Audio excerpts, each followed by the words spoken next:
Students कैसे हैं आप लोग। थोड़ी 2-3 दिन हम लोगों के क्लासेस बंद रहा है, इसके लिए हमें खेद है। थोड़ी तबीयत डिस्टर्ब होने की वजह से ऐसा हुआ। चलिए आज हम लोगों का टॉपिक है मल्टीप्लिकेशन ऑफ मैट्रिसेस, अवयवों का गुणनफल के बारे में हम लोग जानेंगे। इससे पहले हम लोग अवयवों का योग, ठीक है, अंतर, फिर ये समानता, इन बातों की चर्चा कर चुके हैं। अब हम लोग जानेंगे आज से अवयवों का गुणनफल। और जो अवयव चैप्टर है, कल आप लोगों को इसकी लिंक हम डिस्क्रिप्शन में डाल देंगे, आप वहाँ से उसका नोट्स तैयार कर लीजिएगा, ठीक है। चलिए आज हम जानते हैं अवयवों का गुणनफल। अवयवों का गुणनफल कब होगा और कैसे होगा। तो इसमें अवयवों का गुणनफल के लिए हमें 2 बातें ध्यान देनी होगी। पहली बात ये कि अवयव का गुणनफल कब पॉसिबल है और अवयव का गुणनफल कब पॉसिबल नहीं है, ये पहली बात है। और दूसरी बात ये कि अवयव का गुणनफल यदि पॉसिबल है तो उसकी कोटि क्या होगी, ठीक है। ये 2 चीज़ें, चलिए देखते हैं कि क्या होता है।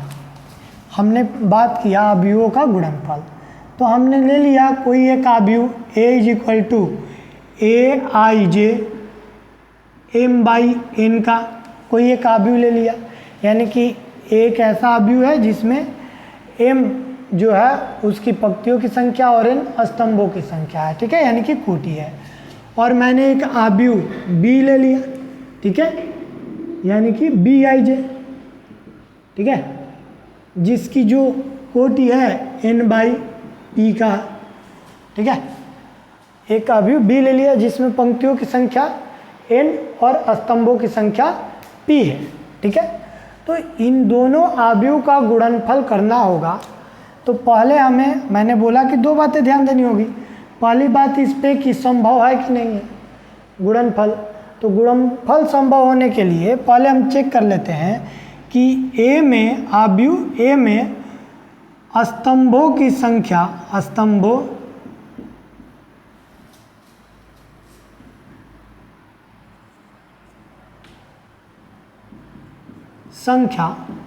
बराबर है कि नहीं b में पंक्तियों की संख्या के, b में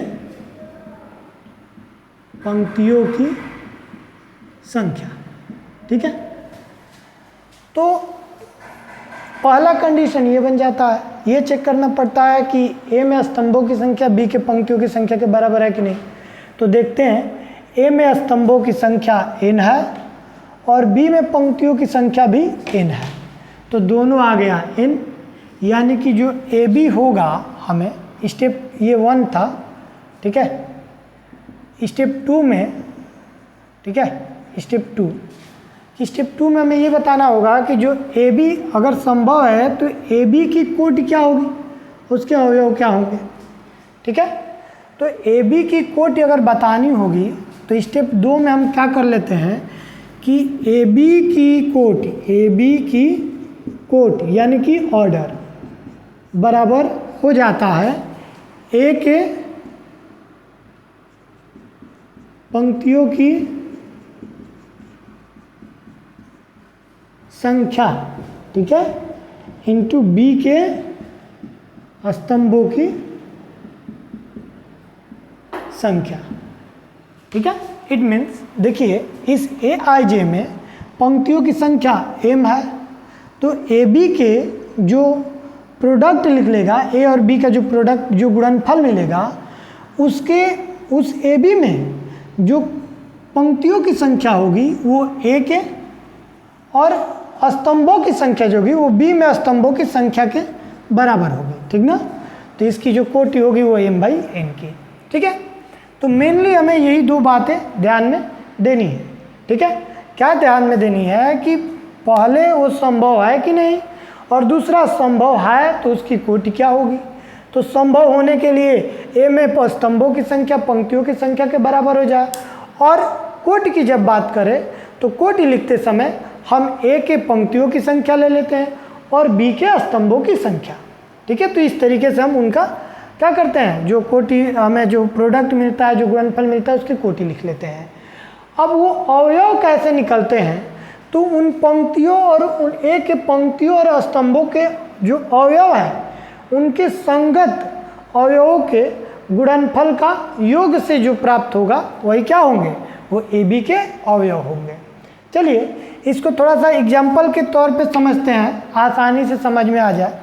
देखते हैं, अगर मैं ले लूँ a इज इक्वल टू 1 2 3 4, एक छोटा सा एग्जाम्पल ले लेता हूँ जिसकी जो कोटि है वो 2/2 की है, और एक मैं दूसरा अवयव ले लेता हूँ b, ठीक है, और इसकी जो कोटि है, इसकी जो ये जो अवयव b है, इसमें भी कुछ इसी तरीके से अवयव ले लेता हूँ 1 0 0 1, ठीक है, ये ले लिया। इसकी भी जो कोटि आई वो 2/2 की हो गई। अब हमें ए बी निकालना है, तो ए बी के लिए पहली बात ध्यान में रखनी होगी कि ए में पंक्तियों की संख्या, बी में स्तंभों की संख्या, सॉरी ए में स्तंभों की संख्या बी में पंक्तियों की संख्या के जो है वो बराबर है कि नहीं है। तो ए में स्तंभों की संख्या 2 और बी में पंक्तियों की संख्या 2, तो ये दोनों आपस में क्या हो गया, बराबर हो गया। हाँ, ये ऑर्डर लिखने का मेथड मैं बताऊंगा, वो एक डायरेक्ट ग्राफ से हम लोग समझेंगे कि कैसे ऑर्डर निकालेंगे ए बी का, और कैसे बताएंगे कि डायरेक्ट कि ये पॉसिबल है कि नहीं है, वो ग्राफ से हम लोग आगे समझेंगे। थोड़ा सा एग्जांपल समझ लेते हैं पहले। तो अगर हमें इनका प्रोडक्ट निकालना है, यानी कि ए 1 2 3 4 और ये हो गया बी 1 0 0 1, ठीक है, इनका प्रोडक्ट करना है। तो प्रोडक्ट कैसे करते हैं, सबसे पहली बात कि इसका ऑर्डर क्या होगा। तो ऑर्डर की बात किया तो मैंने बोल दिया कि ए के पंक्तियों की संख्या 2 और बी के स्तंभों की संख्या 2, ये आ गई। अब 2/2 का हो गया, मतलब कि इसमें कितनी पंक्तियाँ, 2, ठीक है, और कितने स्तंभ, 2, 1 2 1, अरे सॉरी ये A11 A12, ठीक है, 2 1 और ये 2 2, ओके, तो ये मिल गया। अब हमको ये अवयव निकालने हैं A11 A12 A21 A22, ये कैसे निकलते हैं। तो देखिए, जब हमको A11 निकालना हो तो कैसे निकालेंगे, तो A11 का मतलब ये हुआ कि ये पहली पंक्ति, पहले अवयव की, पहले अवयव का पहला पंक्ति, और इस 1 का मतलब हुआ दूसरे अवयव का पहला स्तंभ, ठीक है, ये हो जाता है। तो पहले अवयव की पहली पंक्ति क्या हो गई हमारी, ये 1 1 2 है, और इस 1 का मतलब दूसरे अवयव का पहला स्तंभ। तो दूसरे अवयव का पहला स्तंभ क्या है, 1 0। अब इनकी संगत, ठीक है, अवयवों के गुणनफलों का योग, यानी कि 1 का 1 में, इसका इसमें, और इस 2 का 0 में, 1 × 1 + 2 × 0, तो 1 + 0 यानी कि 1, ठीक है। फिर हम बात करेंगे A12 की, तो A12 क्या हो जाएगा, यानी कि पहले अवयव की पहली पंक्ति 1 2, और 2 यानी कि हुआ दूसरे अवयव की दूसरी स्तंभ, ठीक है। तो दूसरा स्तंभ क्या है इसका, ये है 0 1, ठीक है। अब इनका गुणनफल कर देंगे, इसका इसमें 2 का 1 में, यानी कि 1 × 0 + 2 × 1, यानी कि आ गया 2, ठीक है। इसी तरीके से अगर हम क्या कर लें, ये बाकी जो अवयव है, ये जो है ये मिल गया। A21 की बात किए तो 21 का, तो पहले अवयव की दूसरी पंक्ति, यानी कि ये हुआ 3 4, और 1 का मतलब हुआ कि दूसरे अवयव के पहला स्तंभ, तो पहला स्तंभ ये हो गया 1 0, ठीक है। तो इसका इसमें और 4 का 0 में कितना हो जाएगा, 3 × 1 + 4 × 0, यानी कि 3 मिल गया। फिर A22 यानी कि दूसरी पंक्ति, पहले की दूसरी पंक्ति 3 4, ठीक है, और 2 का मतलब हुआ दूसरे की दूसरा स्तंभ 0 1, तो उसी तरह इसका भी कर लिए इसमें, यानी कि 3 × 0 + 4 × 1, क्या मिल गया, ये मिल गया 4, ठीक है। तो इसलिए जो हमें ए बी मिला, ये A11, A12, A21, A22, ठीक है, 2/2 का, इसका क्या हो गया, अवयव मिल गए हमारे।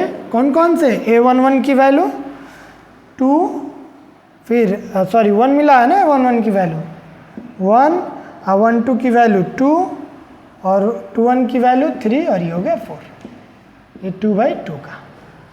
तो इस तरीके से हम गुणनफल ज्ञात करते हैं। चलिए एक और एग्जाम्पल हम लोग देखते हैं क्या होता है। मैंने एक और एग्जाम्पल ये ले लिया कि ए दे रखा है, ठीक ना, ये अभी 1 2 3 4 5 6, इसका जो ऑर्डर की बात की है, कोट की जो बात की है, तो आ गया 3/2 का। और मैं एक अभी बी ले लिया जिसकी हम कोट की बात की, यानी कि ऑर्डर की जब बात की है, तो ये कितने का हो गया, 2/3 का, ठीक है। तो जब हम ए बी निकालेंगे तो इसके लिए हमें ये चेक करना पड़ेगा कि ये में स्तंभों की संख्या बी में पंक्तियों की संख्या के बराबर है कि नहीं। तो ए में स्तंभों की संख्या बराबर बी में पंक्तियों की संख्या, ठीक है। ए में स्तंभों की संख्या कितनी है, तो 2 है, ठीक है। और बी में पंक्तियों की संख्या, तो ये भी 2 है, यानी कि हमारा जो ए बी होगा वो संभव है। जब ए बी संभव है तो उसकी कोटि क्या होगी, तो ए बी की कोटि, इसलिए ए बी की कोटि, तो कोटि कैसे लिखते हैं, तो ए के पंक्तियों की संख्या, तो ए में पंक्तियों की संख्या क्या है, 3 है, इंटू बी में स्तंभों की संख्या, तो ये हो गया है 3, ठीक है। तो जो ए बी की कोटि होगी वो 3/3 की होगी, यानी कि जो ए बी होगा वो कुछ यूँ मिल जाएगा, ये A11, A12, A13, A21, A22, A23, A31, A32, A33, ठीक है। ये 3/3 का हमें आव्यूह मिल गया। अब इनके अवयव हमें ज्ञात करने हैं, तो अवयव कैसे निकालते हैं थोड़ा देख लेते हैं, ठीक है। तो अवयव ए हमारा है क्या चीज़, A B is equal to 1 2 3 4 5 6, ठीक है। और बी कुछ यू है 9 8 7 6 5 4, ये। अब हमें क्या करना है, इनका गुणनफल निकालना है। तो वही काम, पहले A11 निकालना है, तो A11 निकाल, आप चाहे तो अलग निकाल कर रख सॉल्व कीजिए और फिर यहाँ पुट कर दीजिए, या फिर आप चाहे तो इसको डायरेक्ट भी यहीं पे सॉल्व कर सकते हैं, ठीक है। जब आपका 2 मार्क्स में क्वेश्चन आ जाए तो डायरेक्ट कीजिए, अगर 2 मार्क्स से अधिक में आ जाता है, 2 नंबर से अधिक में आ जाता है क्वेश्चन, तो इसको पूरा लॉन्ग मेथड से अलग अलग एलिमेंट निकालिए और सॉल्व कीजिए। देखिए क्या करना है, A11 का मतलब पहली पंक्ति, ठीक ना, ये R1 लेना है और दूसरे का पहला स्तंभ यानी कि C1, तो 1 का यानी कि कितना हो गया, 1 × 9 + 2 × 6, 1 का 9 में और 2 का 6 में। उसी तरह 1 2 मतलब पहली पंक्ति दूसरा स्तंभ यानी कि 1 × 8 + 2 × 5। उसी तरीके से 1 3 यानी कि पहली पंक्ति तीसरा स्तंभ यानी कि 1 × 7 + 2 × 8। फिर 2 1 यानी कि दूसरी पंक्ति R2 लेना है, तो 2 1 यानी कि पहले की दूसरी पंक्ति और दूसरे का पहला स्तंभ यानी कि 3 × 9 + 4 × 4 6, ठीक है।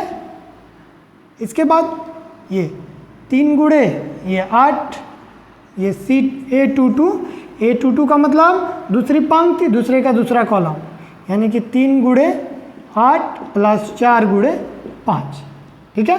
फिर उसी तरह 3 × 7 + 4 × 4। फिर तीसरी पंक्ति 3 1 यानी कि तीसरी पंक्ति पहले का और दूसरे का पहला स्तंभ यानी कि 5 गुणे 9 प्लस 6 गुणे 6, फिर 5 गुणे 8 प्लस 6 गुणे 5, 5 गुणे 7 प्लस 6 गुणे 4। ठीक है, तो इस तरीके से हम क्या निकाल लिए, 3/3 का अवयव निकाले जो ए और बी के गुणनफल से क्या हुआ है, प्राप्त हुआ है। ठीक है, इतनी बातें समझ में आई। अब देखिए इसकी एक कुछ प्रॉपर्टी होती है, एक नहीं एक प्रॉपर्टी होती है, जिसमें पहली प्रॉपर्टी है कि ये अगर हम ए बी निकाल रहे हैं, ठीक ना, ए और बी दो अलग अलग अवयव है, उनका गुणनफल कर रहे हैं, तो ये ए बी जो निकल रहा है ये तो निकल रहा है, लेकिन ये कतई पॉसिबल नहीं है, या यूँ बोल लो कि ये ज़रूरी नहीं है। पॉसिबल क्या, ये ज़रूरी नहीं है कि बी ए भी उसमें हो। ठीक है, यानी कि जैसे ये हम ए बी ले लिए तो हम ए बी निकाल लिए, क्योंकि इसमें ए बी पॉसिबल था, क्योंकि ए में स्तंभों की संख्या बी में पंक्तियों की संख्या बराबर थी। लेकिन इसका बी ए जो होगा वो क्या पॉसिबल है, ठीक ना, यानी कि बी ए जो है वो पॉसिबल है, ये कतई ज़रूरी नहीं है कि वो पॉसिबल ही होगा। हो भी सकता है, नहीं भी हो सकता है। अब हो सकता है तो कब हो सकता है, तो फिर वही काम करना है। बी ए का मतलब हुआ कि बी में स्तंभों की संख्या, बी में स्तंभों की संख्या जो है वो किसके इक्वल हो जाए, ए में पंक्तियों की संख्या के, ए में पंक्तियों की संख्या। ठीक है, तो ये हम बार बार बोल रहे हैं कि ये ध्यान दीजिएगा, जो अवयव पहले उसके स्तंभों की संख्या, जो अवयव बाद में उसके पंक्तियों की संख्या लेते हैं। ठीक है, ये चेक करने के लिए कि उनका गुणनफल संभव है कि नहीं। ठीक ना, याद रखिएगा कि ए बी अगर संभव है तो ये जरूरी नहीं है कि बी ए भी संभव हो। ये क्रम विनिमय नियम का पालन भी करता है और नहीं भी करता है, ये जरूरी नहीं है।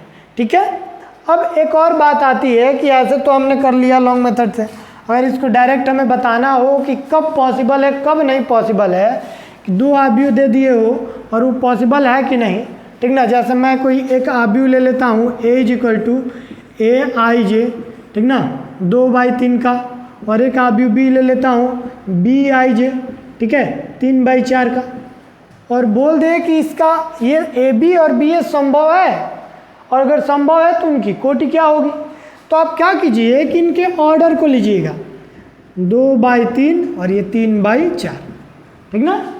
तो जो ये वाला होता है वो ए बी हो जाता है, और जो ये वाला होता है वो बी ए हो जाता है, ठीक ना। और अगर क्रॉसपॉन्डिंग एलिमेंट्स जो एक दूसरे के सामने हैं अगर बराबर दिखे तो वो संभव होगा, जो बराबर नहीं दिखेगा वो संभव नहीं होगा। अर्थात जो ए बी है वो संभव है, परंतु जो बी ए है वो संभव नहीं है, ठीक है। क्यों संभव नहीं है कि जब हम बी ए लेते हैं तो इसमें पंक्तियों बी के स्तंभों की संख्या ए के पंक्तियों की संख्या के बराबर होनी चाहिए, जो कि ऐसा नहीं है। ये होता है ये बी वाला, ये नीचे वाला बी और ऊपर वाला हो जाता है ए, ठीक है। चलिए एक और ऐसे ही समझते हैं,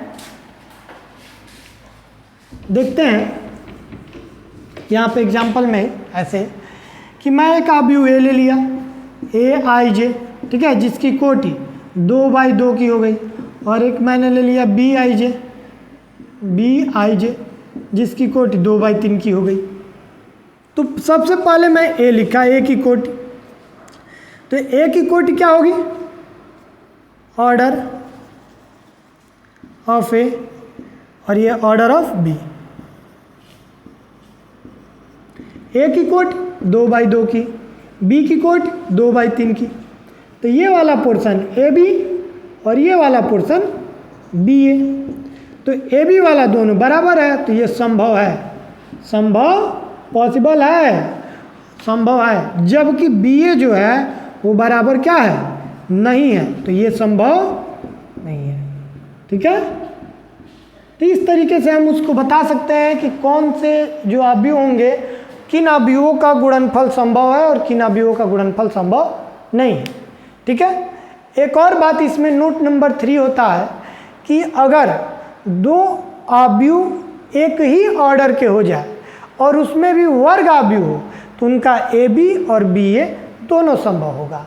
मेरे कहने का मतलब कि अगर मैं कोई आव्यूह यहाँ ले लूँ, ठीक ना, ए आई जे, ठीक है, जिसका कोटि 3/3 का ले लूँ, और एक आव्यूह बी जिसकी कोट बी आई जे, ठीक है, और इसकी भी कोटि मैं 3/3 का ले लूँ, ठीक ना, तो दोनों समान कोटि के वर्ग आव्यूह है तो उनका ए बी और बी ए दोनों के दोनों पॉसिबल है। क्यों पॉसिबल है तो देख लीजिए, ये 3/3 का और ये भी 3/3 का, ठीक ना, तो ये ए बी हो जाता है और ये बी ए हो जाता है। हाँ, तो देखिए ए बी में भी ये आपस में बराबर है और बी ए में भी ये आपस में बराबर है, तो ये क्या होते हैं, ये संभव होते हैं। लेकिन अगर केवल यूँ बोला जाए कि दो वर्ग आव्यूह, ठीक ना, अगर वर्ग आव्यूह केवल बोल दिया जाए कि उनका ए बी और बी ए संभव है तो ये कतई जरूरी नहीं है। क्यों? क्योंकि मैं अगर ए इज इक्वल टू ए आई जे ले लूँ, ठीक है, ये 2/2 का, ठीक है, और एक मैं b इज इक्वल टू ले लूँ ए आई जे, ठीक है, और ये ले लूँ 3/3 का, ये दोनों भी तो वर्ग आव्यूह है। लेकिन अगर इनकी बतानी हो कोटि कि अगर इनकी बतानी हो कि क्या ये ए बी और बी ए संभव है तो देखिए 2/2 और ये 3/3, ये ए बी हो गया और ये क्या हो गया, बी ए हो गया। हाँ, तो ये बताइए ना, तो ये आपस में बराबर है, 2 3 के बराबर नहीं है, और ना ही ये 3 2 के बराबर है, ठीक ना, तो ये संभव नहीं है, इसका गुणनफल नहीं किया जा सकता। यानी कि दो आव्यूहों का गुणनफल कब किया जाएगा, जब ए के स्तंभों की संख्या बी के पंक्तियों की संख्या के बराबर हो जाए, ठीक ना। दूसरी बात कि उसकी कोटि क्या होगी, तो ए के पंक्तियों की संख्या बी के स्तंभों की संख्या से जो कोटि मिलती है वही हम ए बी की कोटि कह देते हैं। तीसरी बात कि जो ये दो आव्यूह का जो गुणनफल है ये क्रम विनिमय के नियम का पालन कर भी सकता है और नहीं भी कर सकता है, ठीक है। क्रम विनिमय नियम का मतलब ये हुआ कि A B is equal to, जैसे हम लोग करते हैं ना, A B is equal to B A, ठीक ना, ये 2 गुणे 3 इज इक्वल टू 3 गुणे 2 कहते हैं कि 6 ही आता है। इसी नियम को क्या बोला जा रहा है, क्रम विनिमय।